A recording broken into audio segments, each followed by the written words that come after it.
Nah, anak-anak, seperti yang Ibu sudah sampaikan hari ini, kita akan belajar tentang olahraga lari. Kita akan belajar basicnya atau dasarnya dulu kenapa sih disebut lari. Nah, Ibu mau share screen materi Ibu. Sebentar. Apakah sudah nampak?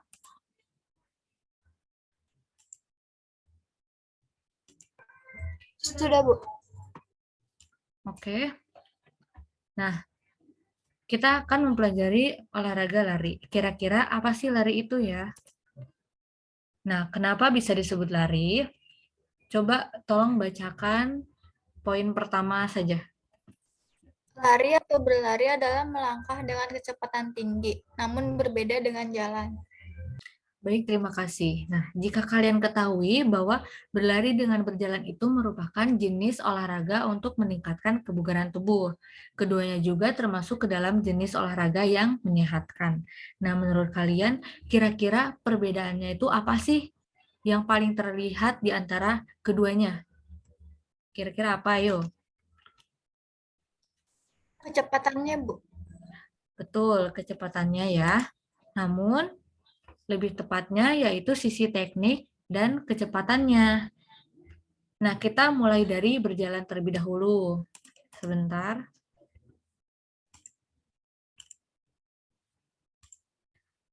Oke, perhatikan baik-baik gambar tersebut. Kira-kira selain kecepatannya lebih lambat dibandingkan dengan lari dan kecepatan optimal, apalagi yang membedakan di sana?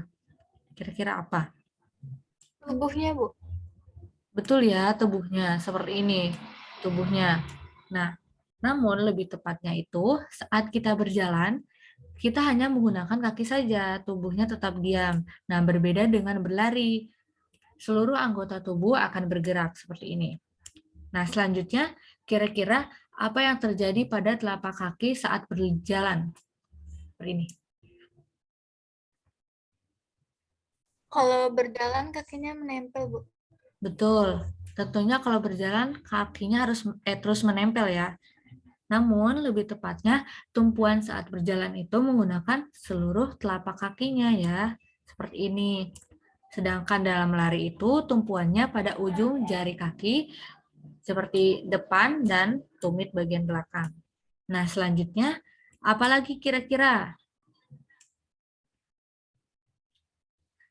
Jadi, poin penting selanjutnya yaitu, coba kalian perhatikan pada kedua gambar tersebut. Seperti ini. Ya, saat berjalan tentunya kaki akan selalu menginjak ke tanah. Nah, lain halnya dengan berlari.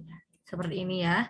Jadi, coba kalian bayangkan saat kalian berlari membeli gorengan, terkadang kalian ketika akan melangkahkan kaki saat berlari, terjadi sepersekian detik yang membuat tubuh kalian melayang, kemudian jatuh lagi menginjak tanah atau permukaan, betul?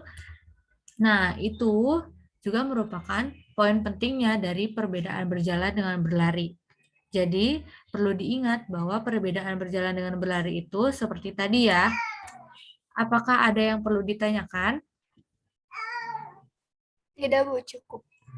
Baik, kalau begitu setelah kita mengetahui basic atau dasarnya, selanjutnya kita akan membahas olahraga lari dalam atletik. Nah, ada beberapa macam olahraga lari dalam atletik, yaitu lari jarak pendek, jarak menengah, jarak jauh, jarak dekat, lari estafet, gawang, dan maraton. Namun, untuk pertemuan kali ini kita akan membahas lari jarak pendek terlebih dahulu. Nah, pada lari jarak pendek ada beberapa nomor, di antaranya putra 100 meter, 200 meter, dan 400 meter, sama halnya dengan putri 100 meter, 200 meter, dan 400 meter. Dan kita juga harus mengetahui hal-hal yang wajib dipelajari dalam lari jarak pendek atau sprint. Nah, seperti ini. Aba-aba bersedia, posisi badan itu dibungkukan seperti ini. Kemudian, posisi kedua tangan diletakkan di belakang garis start. Ini garis start dan tangannya itu di belakang garis start. Nah, posisi tangannya itu harus membentuk V. Tidak boleh begini, tidak boleh begini, jadi V. Seperti ini. Ini garis start. Nah, pada aba-aba ya atau bunyi pistol secara refleks, melakukan tolakan ke depan. Nah, ada sikap melangkah yang terjadi. Jadi, kakinya itu diangkat, kemudian ditekuk dengan cara bergantian, kemudian kaki digerakkan ke depan, jari-jari kaki sempit. Lalu posisi badannya itu harus bagaimana? Nah, sikap badan bergerak ke depan, kaki menumpu dan mendorong pinggul ke depan. Nah, tangannya itu, kedua tangan mengayun mengimbangi gerakan kedua kaki. Nah, pandangannya juga, pandangan mata mengarah ke depan, kurang lebih 100 meter. Jadi, tidak sepenuhnya mengarah ke depan sekaligus, karena itu akan membuat otot leher kita itu menegang. Berbeda dengan halnya kalau misalkan kita menghadap kurang lebih 100 meter ya, itu akan otot leher kita itu akan rileks.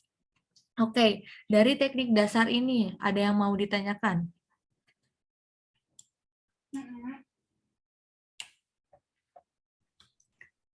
Bu, kenapa kalau saat aba-aba ada bendera juga yang memberi isyarat? Oke, pertanyaannya bagus. Kenapa saat aba-aba disertai dengan isyarat bendera ya? Nah, coba kalian bayangkan nih, jika pistol ditarik pelatuknya dari kejauhan, kira-kira suaranya pasti ada persekian detik untuk sampai terdengar oleh kita, betul? Nah, lain halnya dengan bendera. Ketika kita melihat ke depan, gerakan bendera akan tetap sama jika dari jarak yang lumayan jauh. Dapat dipahami? Baik, Bu. Oke.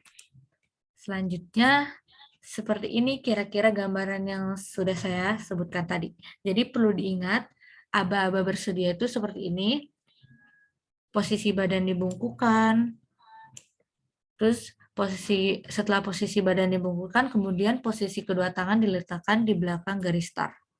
Dan pada aba-aba siap, lutut diangkat seperti ini, kemudian kaki sedikit bergerak dan pandangan mata ke depan namun pendek ya, seperti ini, pendek. Nah, pada aba-aba ya atau bunyi pistol atau isyarat bendera tadi, secara refleks melakukan tolakan ke depan, seperti ini, tolakan ke depan. Kira-kira kaki mana yang bisa digunakan untuk menolak? Kaki bagian depan, Bu. Betul, kaki bagian depan ya. Jadi kaki bagian depan itu berfungsi untuk tolakan. Nah, setelah itu melangkah, tahap melangkah nih. Kaki diangkat, kemudian ditekuk dengan cara bergantian seperti ini. Kemudian kaki digerakkan ke depan, jari-jari kaki sempit. Nah, posisi badannya tadi, seperti tadi, sikap badannya itu bergerak ke depan, bergerak ke depan. Dengan kaki menumpu dan mendorong pinggul ke depan. Nah, tangannya, kedua tangan mengayun mengimbangi gerakan kedua kaki seperti ini. Tangannya mengimbangi kedua kaki. Pandangannya juga pandangan mengarah ke depan kurang lebih 100 meter. Nah, bagaimana sudah dipahami mengenai lari jarak pendek atau sprint? Apakah ada pertanyaan? Tidak, Bu, cukup. Oke, jadi perlu diingat ya teknik dasar sprint itu seperti apa.